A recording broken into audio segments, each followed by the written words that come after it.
Let's focus on something good in entertainment, shall we? The first 3 episodes, at least at time of recording, and maybe by the time that you guys see this, potentially the second act might be out by now. The way that Netflix is releasing this is kind of interesting, but it kind of shows that even they realize that the whole binge model is not exactly conducive to a healthy ecosystem, especially for stuff that they're producing in-house. But I digress here for a second. Arcane Season 2. When the original season came out back in 2022, which is crazy to think about. It took that long for it to come back around again, but there's going to be so many things that we can learn from this situation. It was one of those slow burns for a lot of people because there were reservations about this. It's like you're telling a story about the lore of League of Legends, huh?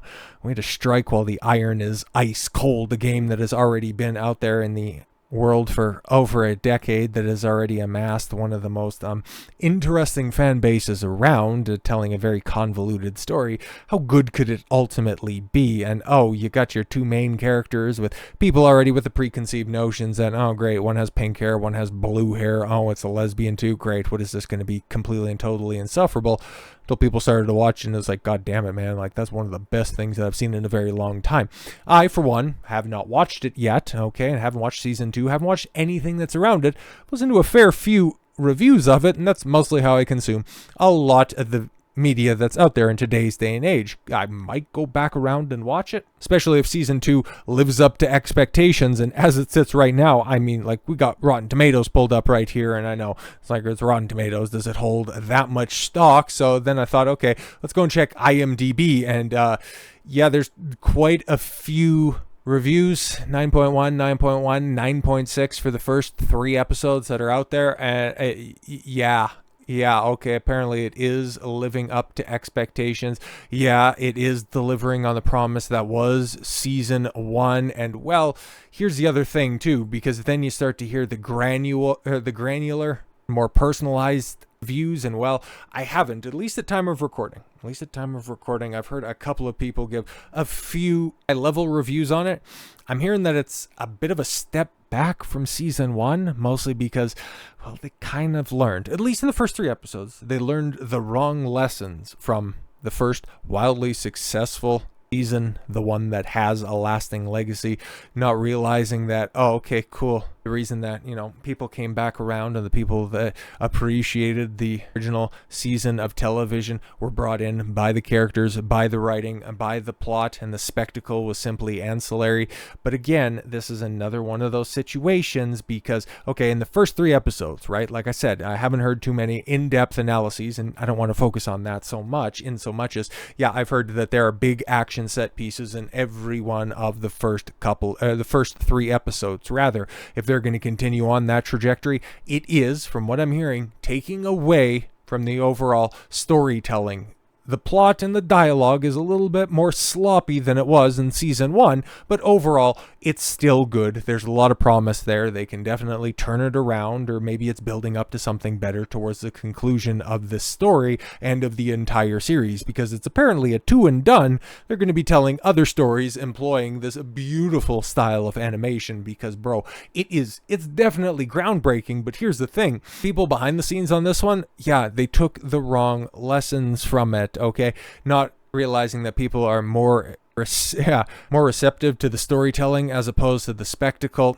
It fell into the same trappings, at least from what I'm hearing right now. And of course, they could always reverse course on this. It's the same thing that happened the later stages of Game of Thrones, not realizing that people were coming in because of the characters and the storytelling, and that they just wanted the dragons and they wanted the explosions and the big battles. Oh man, you can have both, but when something is sacrificed for the spectacle, your overall story suffers as a consequence. You might get those social media posts where everybody goes, oh, look at the look at that's there. Meanwhile, at the same time, same people were posting about the animations because of the facial expressions that were there.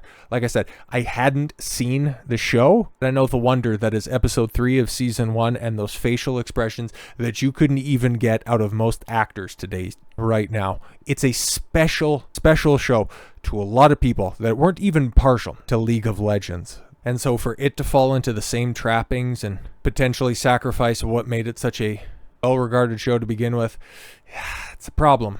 It's definitely a problem, and it's something that I've seen pop up even before the release of the first 3 episodes, and it's like, yeah, we've seen this happen before, man. Okay, we've seen this happen before, and this is a big problem. Riot Games Entertainment aims stalled beyond Arcane, the priciest animated series ever.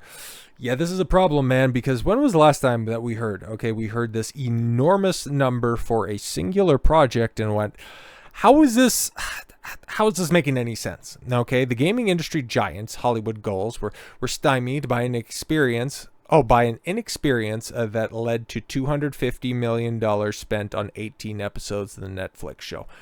$250 million. Now, that animation that Arcane employs is groundbreaking, and it is a feast for the eyes. It is a visual splendor. Is it $250 million worth? No, nothing, especially when these episodes are 35 to 40 minutes long. Nothing need cost that much money. You've seen it with Joker, okay?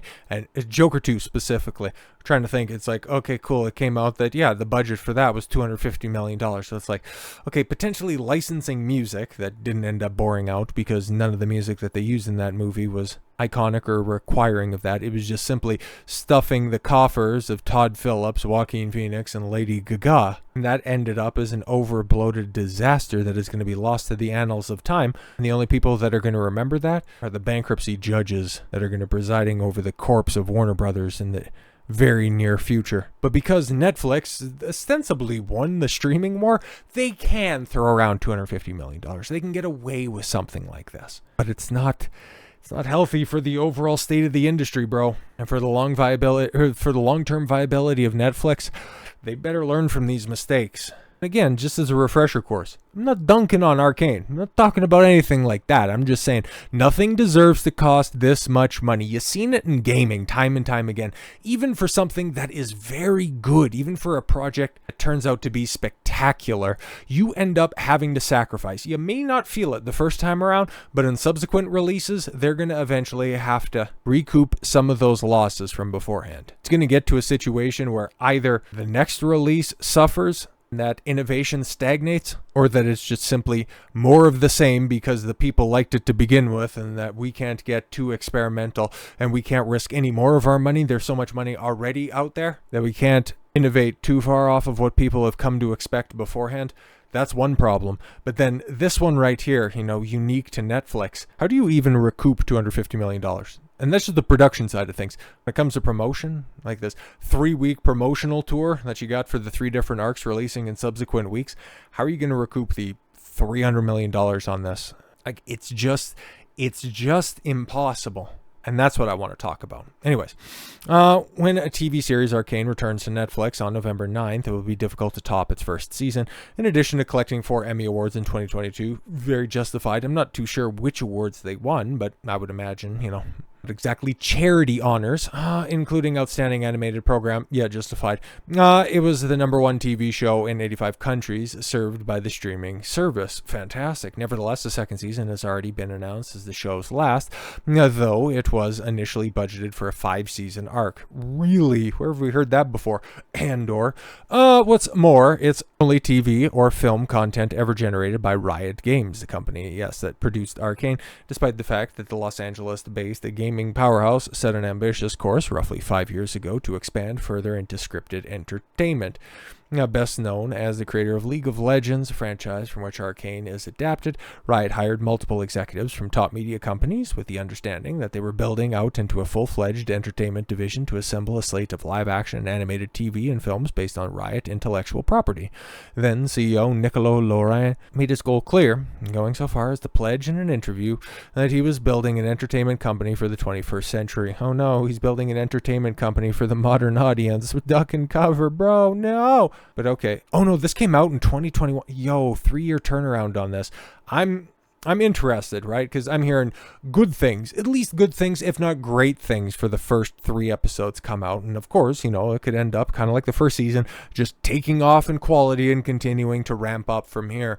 I'd be interested to see if the ratings are anywhere close to approximating what it was beforehand. Because if you've devoted $250 million into 18 episodes, this thing better be by far and away the most popular thing in all of streaming. I don't know though. It maybe because the next big release that's coming out is actually Squid Game season 2, another thing where it's like, are you sure you want to do that? But for all the talk of its aspirations, Riot has virtually nothing to show for it beyond Arcane, which sources revealed will have cost the company approximately $250 million to produce and promote over 18 total episodes, making it far and away the most expensive animated series ever on streaming or linear television. The most expensive animated series ever. Holy crap. And it's just for a streaming service. It is the biggest streaming service on earth, but still a streaming service nonetheless. The profligate spending and unrealized ambitions are a reflection, according to the sources in and around the company, during that period of the company's inexperience in navigating the intricacies of entertainment production. And that's the thing, man. That's kind of like what we're experiencing from a lot of these streaming services, okay? You can see that over at Disney with the Lucasfilm, with the Star Wars, and with the Marvel projects. Their TV series, their streaming series don't really have a lot of experience, don't really have a cohesive narrative. That is something that Arcane definitely had, and their inexperience is a different type of inexperience as opposed to just the wandering stories where only a couple of things happen at the beginning, something happens at the end, but there's just modeling nothing in the middle. I mean, take a look, and even with the most experienced crew on Mandalorian Season 3, how many bottle episodes were there? Like, bro, the first episode was even more superfluous, okay, to people following along with the entire Mandalorian ecosystem of TV shows. Like, I guess at the end of episode 2 to the beginning of episode 3, it's like, okay, how did Mando get the Naboo starfighter, and why is Grogu back with him? It doesn't really make a lot of sense. But oh, giant crocodile popping out where, you know, where all the Mandalorians are. It's like you had to fill that in with the gaps of the Book of Boba Fett, where you got Grogu back from, you know, Luke Skywalker, who told him, okay, either cut off any of your attachments that you would have to Mando, otherwise you can go back with him, but you can't train to be a Jedi. But then also contradicted by the fact that you had the little armorer lady said that there were only 2 Mandalorians left, but then the next time that you meet the Mandos, there's an entire tribe of them. Very strange there. But then after that, you have like a pterodactyl episode. Nothing happens until the penultimate and the final episode. It's like, you guys don't know how to make TV, and it costs how many hundreds of millions of dollars to produce? The Obi-Wan TV show, like it only cost $90 million, but it was a spun out script that completely contradicted the OT and ruined the characters of Obi-Wan and Darth Vader more than you could possibly imagine. Disney's technological terror is no match for the power of the dark side of the Force. But the Acolyte was not $180 million, $230 million for something that is moments away of getting scrubbed off of D+. But it's amateurs, bro. And this is really leading in a direction where the entire industry could collapse upon itself. It's not something that, you know, I'm all that afraid of. Most of this stuff is absolute crap, but in the form of Arcane, first season was tremendous, and the second season has immense promise. But it just shows you there is so much bloat and so much waste in the entertainment industry, and at a point in time where the only way that you can recoup some of these losses is by hoping people lapse their subscription and forget that they're doling out $15, $20 a month. It's not a tenable long-term business plan. And while you might end up getting one good product every now and again, this is slowly bleeding the industry dry. So yeah, hope Arcane Season 2 is great, mostly because there's not going to be a Season 3, and there might not be an industry for much longer. So with all that said, thank you all very much for the gift of your time. I've been Don Consuelo. I want you to follow your gut and get after it. Take care, everyone.